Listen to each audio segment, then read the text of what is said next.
G'day traders, welcome to wrap up of Thursday the 16th of August. Daily charts here, very interesting day. We've hit these all-time highs and pushed through them. So basically this high point over here is, we made that high during March, but it's actually the high of the last couple of years. So a very significant area in the markets that we're approaching at the moment. And when we watched it on the 1 minute charts, it happened mid-afternoon. The price came up to that high, basically to the tick, but just pushed straight through it.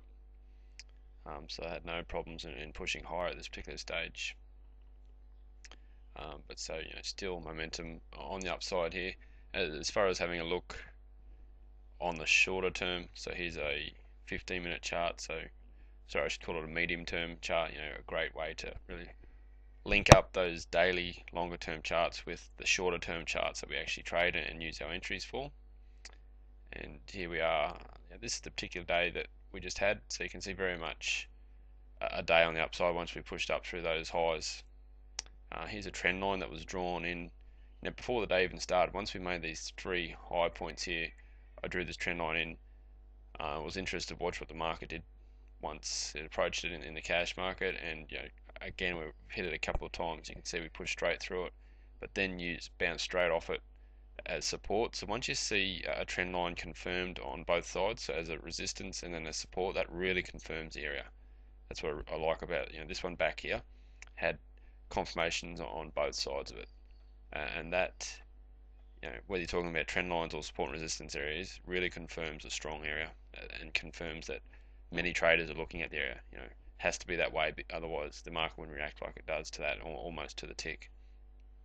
And you can see now in the pre-market we're coming down and getting a bit of bounce off the area as well, or hanging around the area. So it'll be interesting to see what the market does come the opening of Friday, whether we get a decent bounce off or whether they push back underneath it. Either way, going to continue it through, and it should be an area that plays out again and again as far as this trend line is concerned.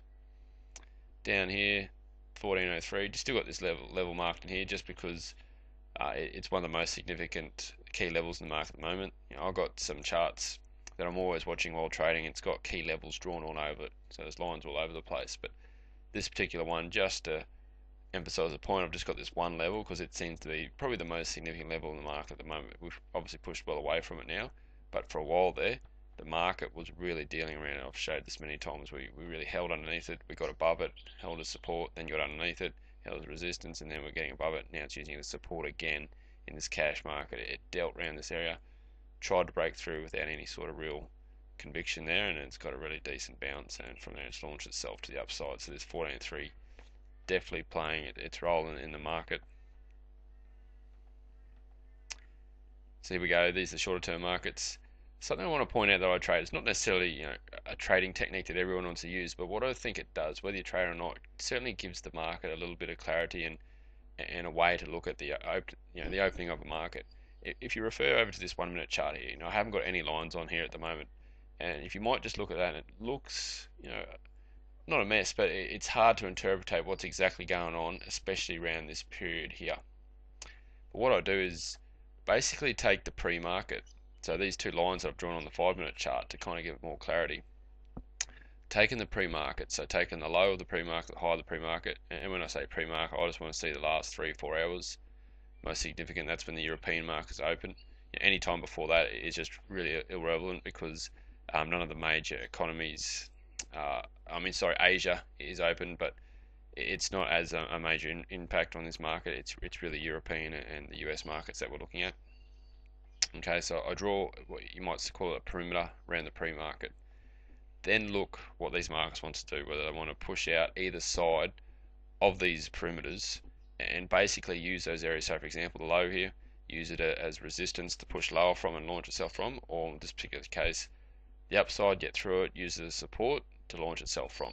Okay, now you can see both times, in this particular case, the market's broken out both sides. But something, if you incorporate other markets, it usually, most times from trading this particular area for quite a while now, most times other markets will really give you an idea of what's going on. And what you want to see is all the markets together pushing through and showing strength through an area.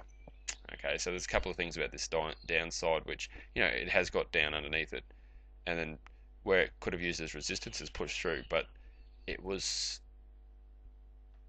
quite a predictable area that it wasn't likely to really go down from here. A couple of reasons that there's that fairly strong support region at 1403. So when you're trying to deal around that area, I'd give it a bit more space to see what that area wants to play out and do.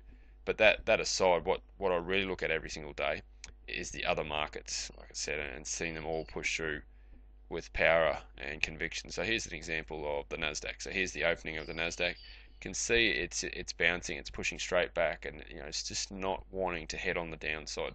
Anytime it tries to go lower, it's getting a pretty good rejection off those sort of this low areas and bouncing straight back up into the range. Okay, so just there's no conviction there on the downside. Then all of a sudden, so the market's still within this range. All of a sudden, you get all this power to the upside. The ES is breaking up here, and you'll see that same market. Let me bring over the Nasdaq again. Now look at on the upside. It's pushing through these, well, the top side of the market, and there's no sort of anything holding it back, and there's momentum and there's power on the upside. And you'll see all the other markets are doing that at the same time. Gets through this area eventually here, and then uses as support, and that's where it launches itself from. For me, you got to then around this, that's just a general setup. You need specific rules, and then basically a blueprint of exactly how you find the trades. Like for me, it needs to push through a certain distance, come back and use it as support, but I've got an exact blueprint of whether it's the downside or the upside of what I look for. Okay, so I'm looking for the tradable area. Down here wasn't tradable. I didn't get all the ticks in the boxes, so to speak. There was no market conviction through this area on the downside. Then we got market conviction on the upside here. It was pushing through, there was power. So then I resort to my blueprint of the setup and then look to get on board that way.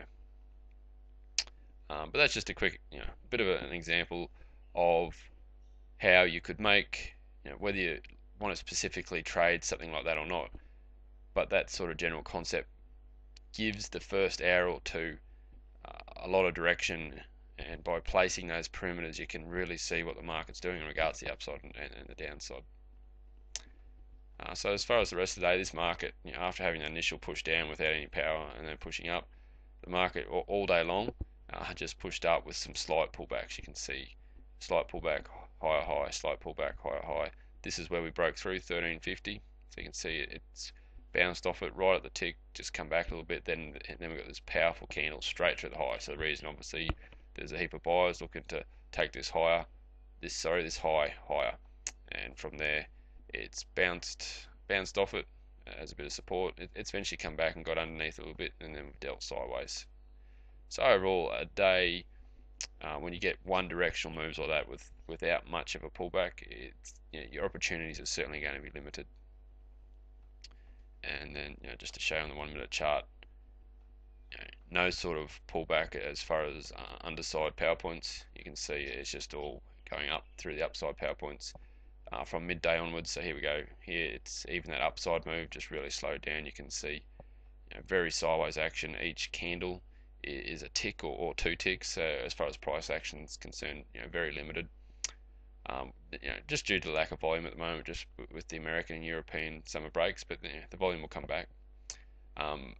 And then this is this little period here where we broke through the highs, and then once it did that, it got a little bit more volatile. Certainly not massive movements, but more than what we had previously, that's for sure. Anyway, that's a wrap up for Thursday, and we'll be back on Friday.